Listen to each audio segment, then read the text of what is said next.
This is Dylan Moore with Irina TV coming to you today. It is Wednesday, February 8th, 2023, and I have back, he was on a long time ago, State Representative of North Dakota, Cole Christensen, with some unheard of, unprecedented news coming out of the House of Representatives in the state of North Dakota. A bill just not only got past committee, it has gotten past the House of Representatives that is more impactful than you think. And you probably haven't heard of it because nobody thinks to hear of it. But we're going to, hopefully, Cole here is going to break down why it's such a big deal about this bill moving forward. So first of all, Representative Christensen, thank you for taking the time again to come on the show. Absolutely. Thank you for having me. It's very exciting to be on here with like-minded people. Absolutely. That are excited about this kind of stuff.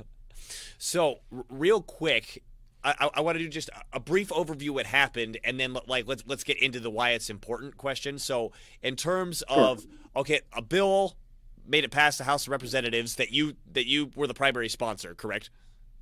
Correct. And it has to do with this thing called personhood. So tell me a little bit about what personhood is and absolutely what you've a little bit about what you've done so far. Sure. So personhood is human beings and all the rights that human beings are given and entail. And it's a word that was created and unfortunately is being hijacked to give personhood rights, the same rights that human beings have, to artificial intelligence, to rivers, lakes, rocks, national monuments. I mean, there's no end to that. The other thing is, it is being used for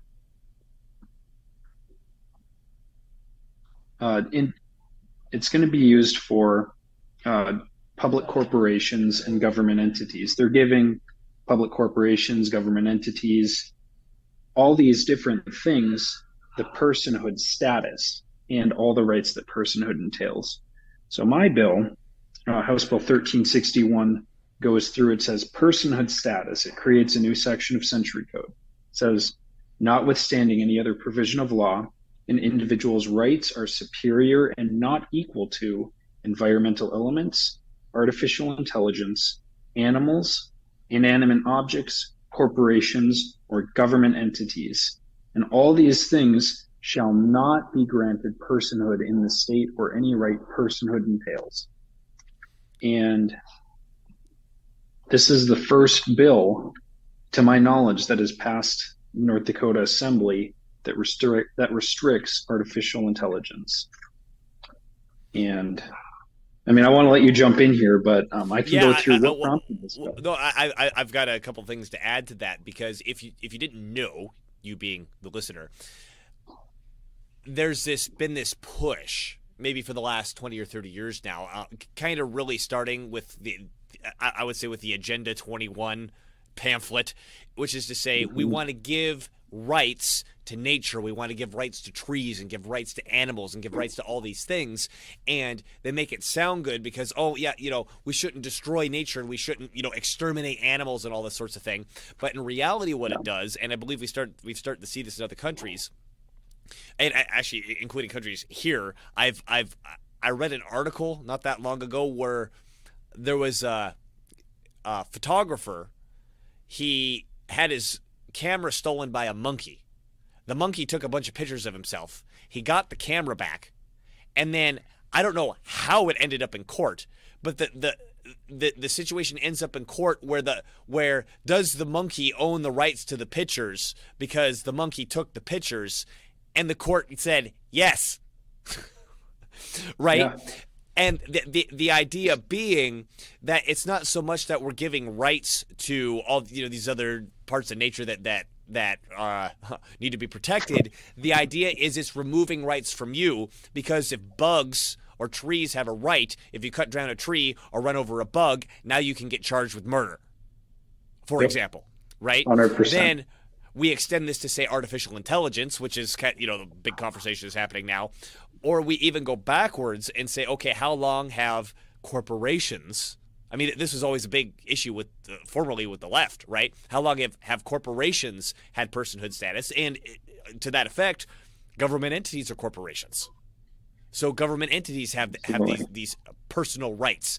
So by giving all these rights to everything except humans, what it's doing is it's putting a situation where a group of humans can use a fake entity to oppress another group of humans because the fake entity's rights, in quotes, have been violated. Do you disagree with any part of what I just said there? No, you're spot on. And so in the history of corporations, like corporations as a concept have been around for like 700 years, going back to like England chartering the East India Company or whatever, right? Mm-hmm. This is the first time, and then to everybody listening, I don't feel sick, but I sound sick, which is why my throat is scratchy and cracking. The corporations go back for hundreds and hundreds of years, and this is literally not only the first attempted challenge to corporations' rights, so-called in quotes, but tell us how it's going in the legislature so far with your bill. This is the part that has me completely floored. Absolutely. So when I brought this bill forward, I presented to the committee, I said, so I read an article from the World Economic Forum with the headline of "What if nature became a legal person?" And I got everyone's attention, like, what on earth is this guy talking about? And I said, one of the sections of this article, the ascent from legal object to legal person, and the law defines a legal person as a human or non-human entity that has legal rights, is subject to obligations. Moreover, a legal person may sue and be sued under its own name. Nowadays, all human beings are considered as legal persons. The ending quote of this article was from D. Toledo: making natural entities legal actors would eventually retransfer rights, powers, and even financial levels to those from which the rights of the human derive, namely the earth itself and all its non-human components. So I'll take a break from that for a second. So right out of the gate, I had everyone's head like spinning, like, what on earth is this guy talking about? And what is a legal person? What is a person? What is personhood? Throwing all these names around. And so essentially what this first thing did is it laid the groundwork that this is very much on the forefront of the World Economic Forum. They're putting out articles about it relating to nature. They're putting out articles relating to artificial intelligence. And that's where I looked more into their website. I was like, well, if they have something about nature, they have to have something about artificial intelligence. And nobody really knows too much about AI other than it's here. And I don't know if it's sentient or not. I'm not having that discussion today. But in the article that I found, it's talking about patent law in AI. And I'll just read you what it says because it's crazy. AI's work is indeed inventive, then both treating computational inventions as patentable and recognizing AI as an inventor would be consistent with the constitutional rationale for patent protection. But to do so would require the recognition of AI as a legal entity or a legal person, which is not available under U.S. law. Nevertheless, so I just want to interject there what they implied. The founding fathers would have wanted the AI to have constitutional rights. I think that's what I heard the implication of. Did you hear that implication in there? Yeah, it's consistent with constitutional rights. Yeah, okay, sorry. Mm-hmm. Just wanted to point that out. Please continue. Oh, it's a great observation.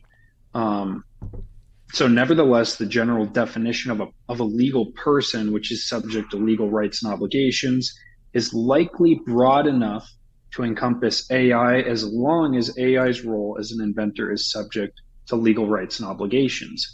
Legal personhood and inventorship status are thus theoretically possible for AI if the legislature is willing to grant them. And this is directly out of one of the World Economic Forum's articles. And so I asked the committee, why has there been such a huge shift in recent years to redefine what a person is? And I sent everyone in the committee, I did some research on like AI. I included 4 or 5 examples of AI as a legal person, including this document. I included links to animals having the same rights as humans, Canada naming rivers and giving them personhood status. And so I was kind of laying the groundwork for the redefining what a person is. And if we lose our personhood status, or it's diluted to the point where there's nothing delineating it, like a legal person, a human being over an animal or over a river or what have you, I think it's the greatest threat to human rights if we lose that definition and if we lose that delineation. I want to clarify that too, because if going back to running over the bug, cutting down the tree, right? Okay. Yeah. If they have personhood rights, because personhood gets extended to nature and trees and bugs and stuff, and now murder has now just been committed against the bug or the AI, like you stole this AI's patented stuff or whatever. At the end of the day, a person, and I don't mean like this, an individual human being has to be the one initiating the legal action.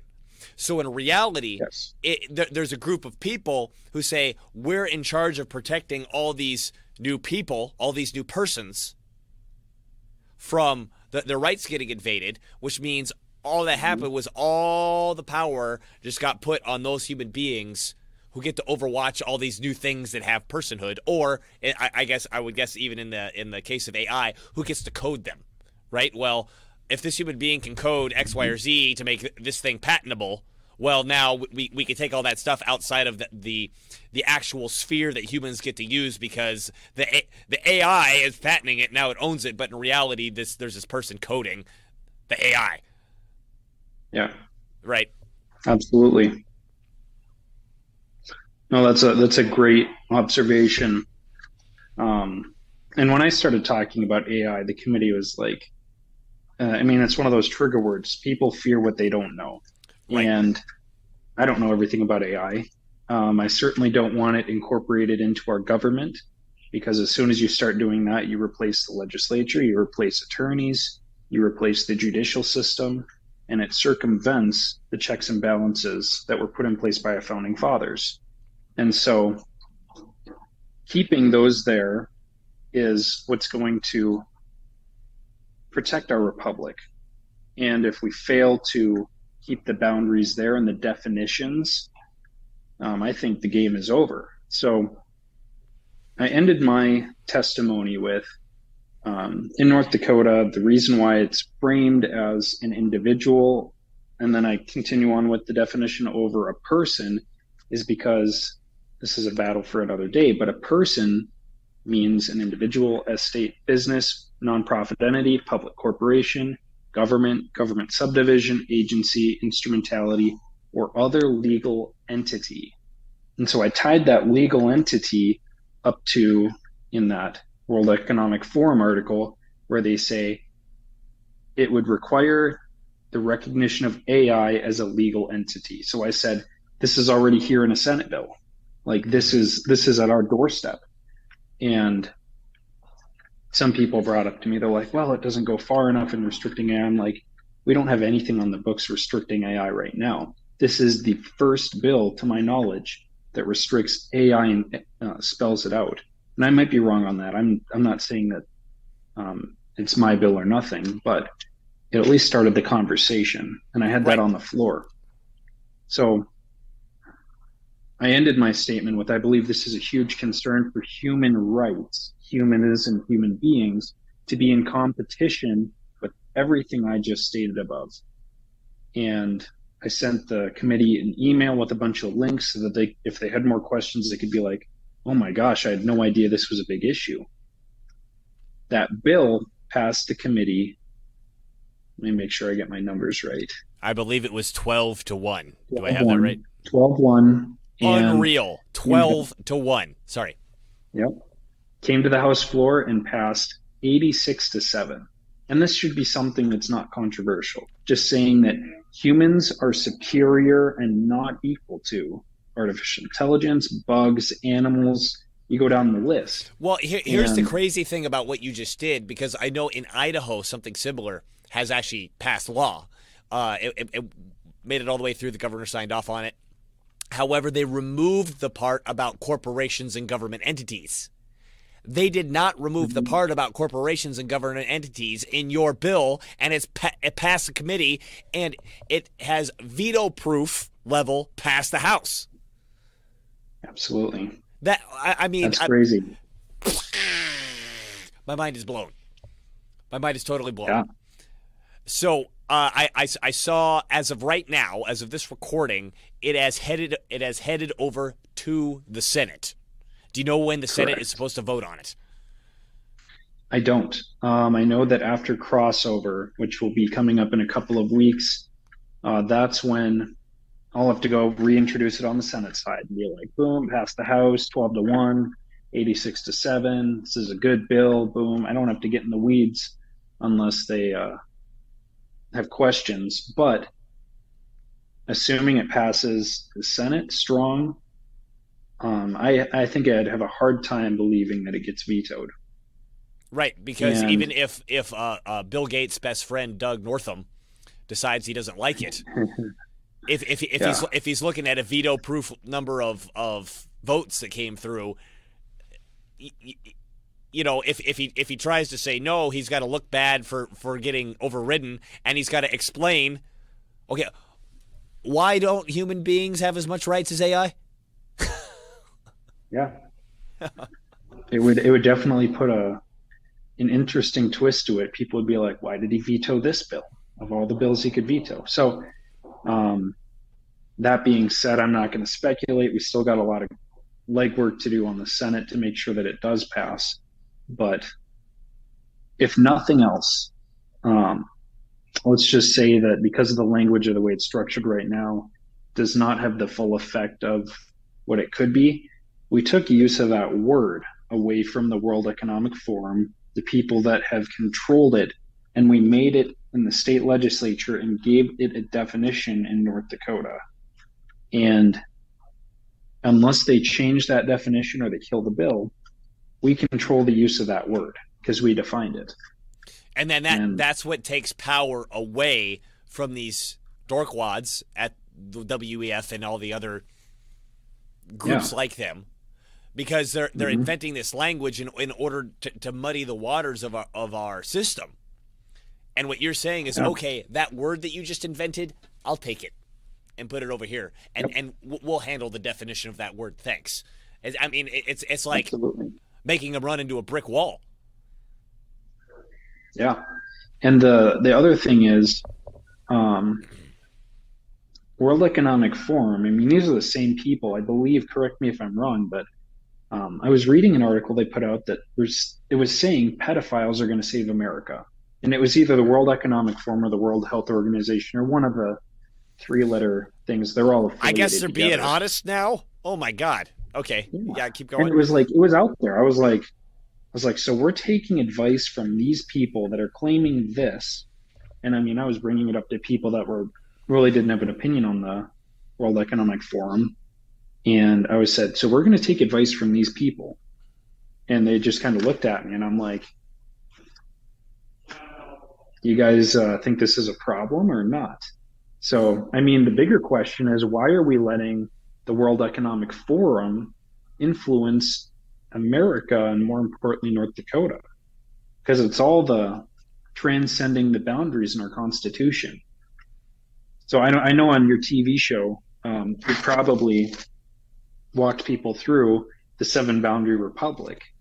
I love asking people that question. We have once, but sure.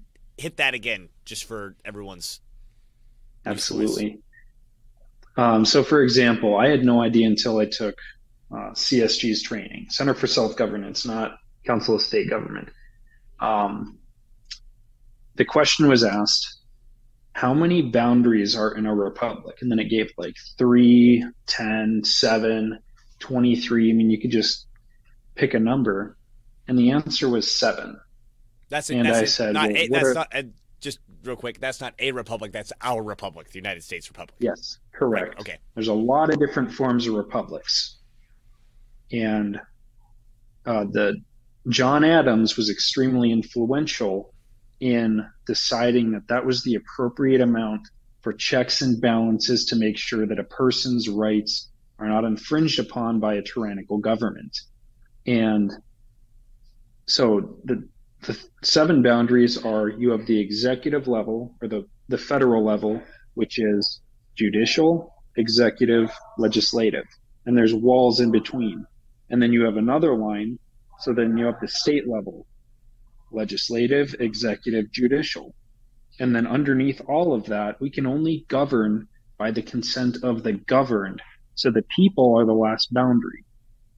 And the reason that's important, and the way that my mind is visualizing all of this, is we see a transfer of power from the legislative and from the judicial to the executive. They're consolidating power and transferring powers from the courts, transferring power from the legislative assembly. And it's an effort to consolidate power, but it's still a republic. So they want it to be a 2 boundary. So you have federal executive and state executive. And it's a form of regionalization. So we're witnessing this happen nationwide. The consolidation of power, eroding away those checks and balances. And that leaves the American people in a very tough spot. And I mean, we can certainly talk about the label lynching and its deadly consequences if you want to, but that opens up a whole nother can of worms. And yeah, we don't have to go down that road, but I do want to emphasize what you've pointed out here, which is, okay, there's these boundaries that we have, and what's not clear from your description is how unique that is on Earth, in history, in time. There's no other country that works that way. Now, many countries, since we've been formed, have kind of been imitators of that, but they don't have the strict boundary between the federal and the state like we do. They don't have situations where the states can look at the federal and go, I'm not doing what you say. Go away. Yep. Right? Yep. And then you could even make the argument that even further, because the states are broken up into county and city and school government. Now, of course, this is all under definition of the state itself, but even in that, those all have their executive and their judicial and their legislative. And I mean, there's just boundaries and boundaries and boundaries and boundaries everywhere. And to your point, the WEF and organizations like them, they're all about how do we melt these boundaries together to get power consolidated under one roof, and stuff like controlling the word personhood is one of the ways that they do that. And by getting it passed into law of, okay, persons only apply to human beings, completely, not completely, there's a lot more work to do than that, but I mean, it's a really big like punch in the gut of the people trying to consolidate power under one executive branch. Absolutely. And, I didn't know, Mark was telling me, Mark with CSG said, you got to do something to define what a person is, or define personhood. And I was like, whatever, Mark, like there's other issues that we should be focused on. And he said, no, I'm serious. He said that is going to be one of the biggest issues in the future. And I didn't really realize it until I started reading World Economic Forum articles and paying attention to what they're posting on their website. And I'm like, so it's the World Economic Forum influencing people like Bill Gates, that are influencing governors, who are influencing state legislatures. And then it's like a trickle down effect, and they're implementing the same laws. You have the Uniform Law Commission, Senate, Council of State Governments, National Conference of State Legislatures, and they're all funded by the same people. And then I started asking questions: is that's where these people are putting their money, is influencing to change the system. And so by taking away words like personhood from them, it scrambles their game plan. It's playing chess. And then I think what's also interesting is you're looking down the pipeline, Because, for example, since 2020, we've had the whole COVID fiasco, we'll call it that, Yep. and the consolidation of power that went along with that. And there's been a lot of reaction to, okay, here's the masks, here's the vaccine mandate, here's the bureaucracy is getting too much power for this, or whatever, and people reacting to that. You're kind of too late at that point. Like, it's already come down.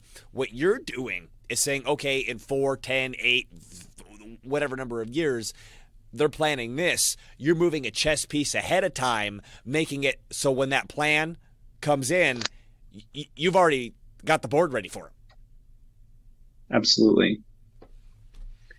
I agree with that. And I think it's our duty to look forward to see, to be the best legislators we can, to, have a multi-generational outlook. And is this the country I want my grandkids to inherit? We can address debt. We can address all these other things where 20, 30, 40 years from now, it's going to have a severe impact on future generations. Absolutely. And if we fail to take a stand now, or to be proactive on restricting AI from being implemented in our government, what's going to be left for our grandchildren? And I mean, you mentioned Agenda 21, so I hope your people that listen to this show know that there's definitely a movement to decrease the overall number of people that are alive on Earth today. So, absolutely. And that's not, I mean, there's documents that state that. And Bill Gates has been on TED Talks saying that we need to reduce the population. And then they use environmental changes that's in this personhood bill, environmental elements to accomplish their agenda by saying, right, if we don't do this, you have to die so we don't murder trees. Correct. Or whatever. And right. Something we're going to see a big push on, and we're already seeing it in North Dakota, is the carbon credit system. It could be the new form of currency. I don't know what that looks like, but what I do know is there's a very big focus right now on carbon neutral, and so that gets down into another rabbit hole. But I mean, it's just being proactive and thinking 5, 10 years ahead. That's exactly what these people are doing, and then they implement plans, take baby steps to get there, so that if you were to try to do it all at once, people would be like, whoa. But if you do it over the course of a decade, 2 decades, 3 decades, you transform the system without the opposition. And that's exactly what governments have done. It's like they take 2 steps forward, 1 step back, 2 steps forward, 1 step back. Well, and that's what we saw with COVID. They set the game board way ahead of time. To your point with COVID, so these governor emergency powers that all the governors turned on at the same time with the same plan, miraculously. I mean, in each state, I mean, that might go back 10 years that those got put into law. And 10 years ago, people are going, well, I mean, I don't see the big deal. I mean, yeah, if like a meteor falls on the state, the governor should have some emergency powers. I don't see what the big deal is about this. Yeah, that's the point, right? They introduce it when it's so innocuous, it's hard for you to say no to. But when you look at the plan 10 years down the road, you go, oh, that's what you're doing. I get it. Yep. And then it's also paying attention to what these people are saying. Like they tell you exactly what they're going to do, and it's not really a secret. They expose themselves. Yeah, well, like you said, I just went on the WEF website. And I read an article that said pedophiles are going to save everybody. So I wonder what they're going to do. It's crazy. Yeah. It's crazy. Tell me how you've been so effective as one person putting this bill through the ringer. I took the training and I took it seriously, and I built relationships, and I'm not trying to pin this bill against people. Say, if you don't vote for this, you're a terrible person. It's like, guys, we're all human beings. We need to work together to push this legislation forward. And my personality, I try not to upset people. I'm like, whatever, you can think what you want. I'm not going to argue with you. And I always greet people. I always go out of my way to ask questions. I don't like to lecture people, because I'm like, you can think how you want. And when we agree, we agree. I don't take stuff personal. So moving forward with that, like, do not take this stuff personal. These people are um, put everyone has agendas they're pushing, and everyone represents different people. So you might align on 50% of the issues, or you might align on 100% of the issues. Just comes down to the individual people, and you can't burn bridges when you disagree on stuff. As much as you want to, like whatever my initial reaction is, like if I'm happy or upset, it's like stay emotionally calm. Do not celebrate when somebody gets slapped down on the floor that you may not have the highest opinion of, and don't get super upset and explode in their face when they beat you in the chess game. So because I think it's important moving you need to forward. be able to work with them in the future. Yeah, Because I mean, and they're still that's on the honestly the legislature, bottom whether line. you want to beat them with a cane or not, right? Yeah, and so I will say, and this is kind of, I don't know how other legislatures look, but in North Dakota, the time when I got to build a relationship with a lot of these people was outside of the legislative assembly. And so whether it was, events that were sponsored, you show up, you shake hands, you say, hey, how's it going? Blah, blah, blah. If there's let's just say a bowling event where you have a caucus party, show up to that stuff. Don't say, no, I disagree with the caucus chair. I'm never going to go to one of those. It's like, you may not agree on everything, but when you do, it's better to have that positive relationship going into an issue than for whenever you to say something, his defenses go up and he doesn't hear anything you say. Right. And same with bipartisan efforts. Like I have very much respect for everyone that's in the assembly because I know a lot of them work very hard to get there. And whether we agree or disagree on an issue, I'm not closed minded. Like I'm willing to hear your side of the story. I still know how I'm going to vote, but that's the thing is like you do not have to be right all the time. Do not try to change people's minds because I'm just doing the best I can to decide what I believe and what I think in my personal research. And it comes at it from probably philosophy as evidential apologetics or presuppositional apologetics. Why do you believe what you believe? And that ties in with, your worldview and everything that goes along with that. So the other thing is knowing how the system works. You have to know the system of government to be able to navigate through it. You have to know how games are played. And that way, when things are happening, you know the correct chess move is a counter move, or you know the correct move to avoid a conflict, getting it into the right committee, building a relationship with certain senators. So when my bill goes over to the Senate, be like, hey, when this happens, I need you to make this motion, boom, boom, boom, get this amendment. I mean, there's games that you can play to be effective. And this is my second session, but the other thing I do is I sit back and watch. I see who's talking to who's influencing who. And everyone has their personalities and every personality has its weak point. And this gets off into, like, if you're really good at determining people's psychology and their personality types, I mean, you can control them with fear. And I'm not advocating for that. Like that is, you have to be very careful when doing that. But the other thing is having the network outside to put pressure on legislators. For example, we had a mask mandate bill that would prohibit the governor from putting in a mask mandate. This would have been 2 years ago, and came out of committee 14-0, do not pass. And that's when the emails started flooding because we had outside people organized. Every 2 minutes on the dime, you would get an email. It was like the Chinese water drip. Boom, boom. You could not do any of your work without seeing House Bill was like 1323, I think.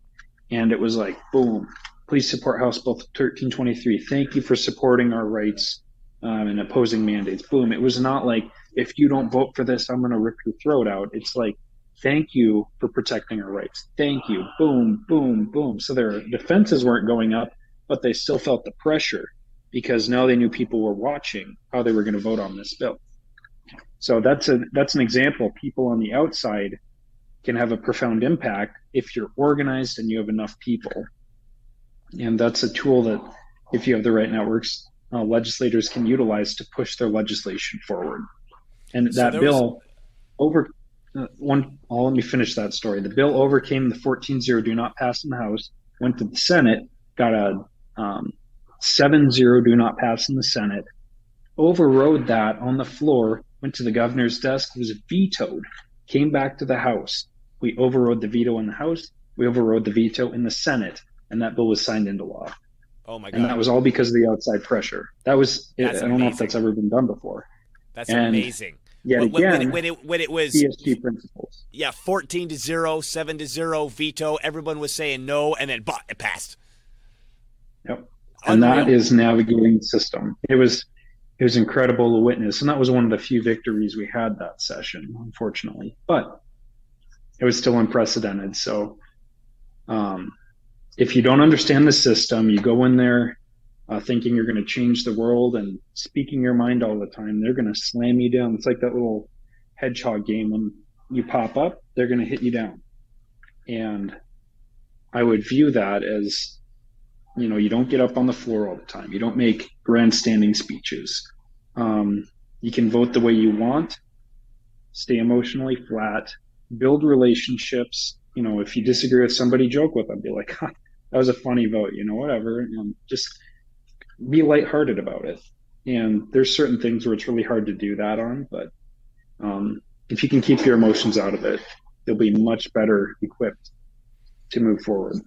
Well, and there's so much to unpack in what you just said there, right? So, I mean, you're talking about human psychology, you're talking about organizing outside, and you're also, you mentioned this earlier in the conversation here, that organizations like the WEF, they put their money into associations to influence policymakers, right? Correct. The key word there being influence policymakers. And so what you just described to me was, how do you influence policymakers? So it sounds to me as if you're learning the game from the enemy and saying, well, that looks really effective. Why don't I do that too? Yep, absolutely. And that's what you have to reverse engineer. They play their cards, you might be caught off guard, and you'd be like, wow. Rather than going up to them, I hate what you did, be like, good game. Like that is a move I have not seen before. That was impressive. Give them a compliment. I mean, it will really catch them off guard, especially when they know you're on the other side. And then you're paying attention and categorize that, like keep track of sometimes the special ways they kill bills or override bills that are given a bad recommendation on the floor. So, by the way, you're in the house right now, right? I'm actually, so here, I'll just show you my phone.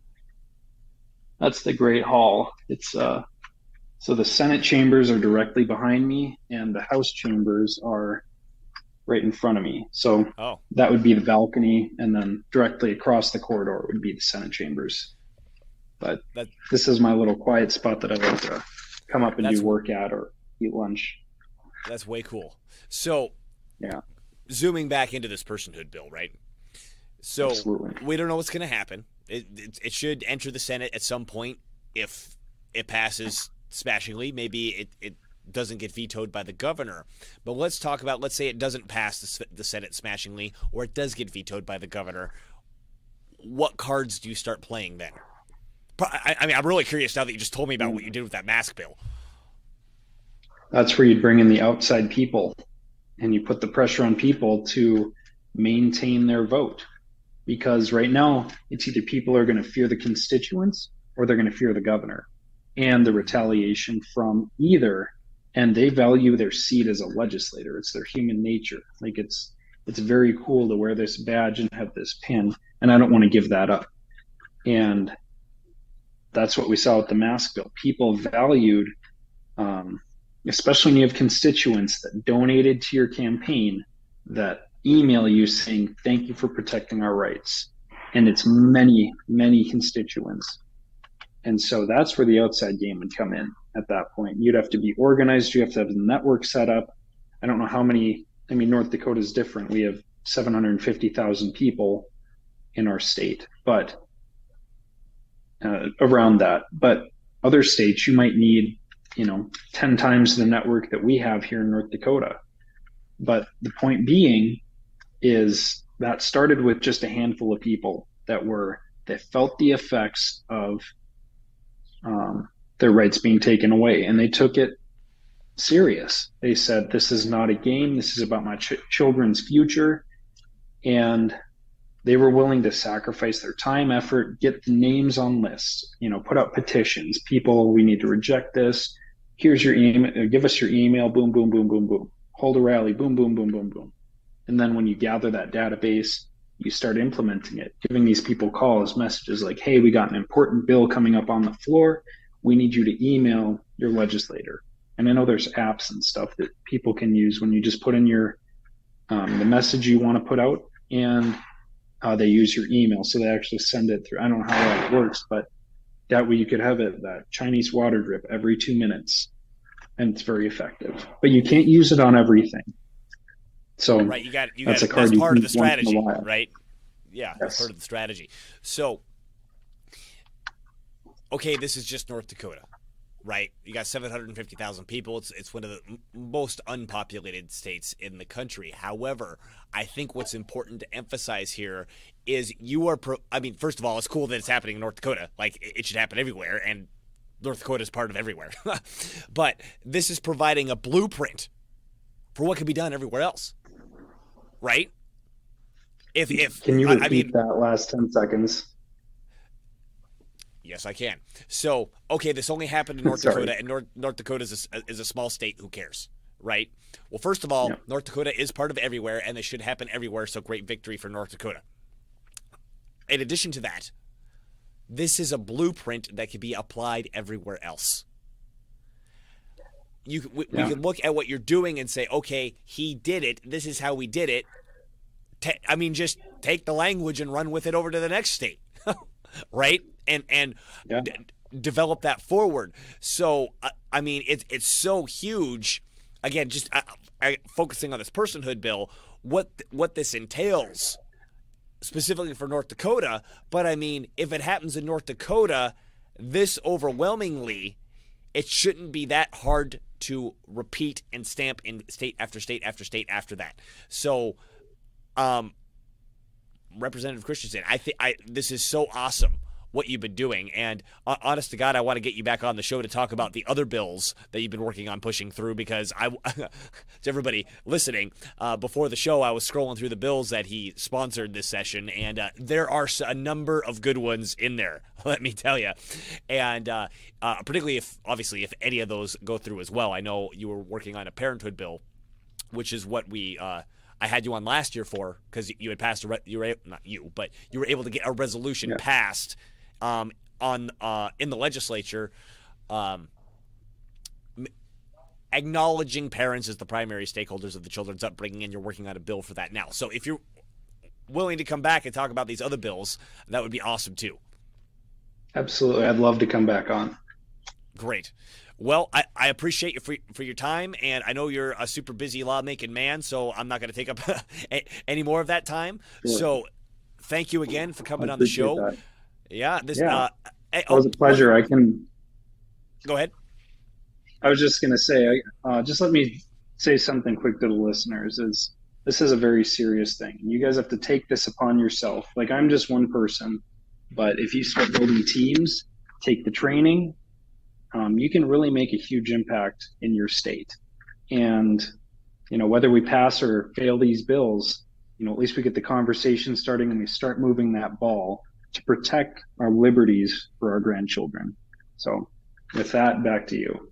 Well, if someone wants to support you or learn more about what you're doing, if you want to learn the training, go to centerforselfgovernance.com, right? You can get the training there. Correct. But in terms of supporting what you're doing in North Dakota, what would you tell everybody? I'm on Facebook, Cole Christensen for House. I'm on Instagram. Used to be on TikTok. Now it's kind of a Chinese spyware. So for social media, if you want to keep up with, I don't post a lot on there, but I do post some updates occasionally. And I'm up for re-election again in 2 years, so there's going to be costs that come along with that. And I was able to win my re-election this last fall.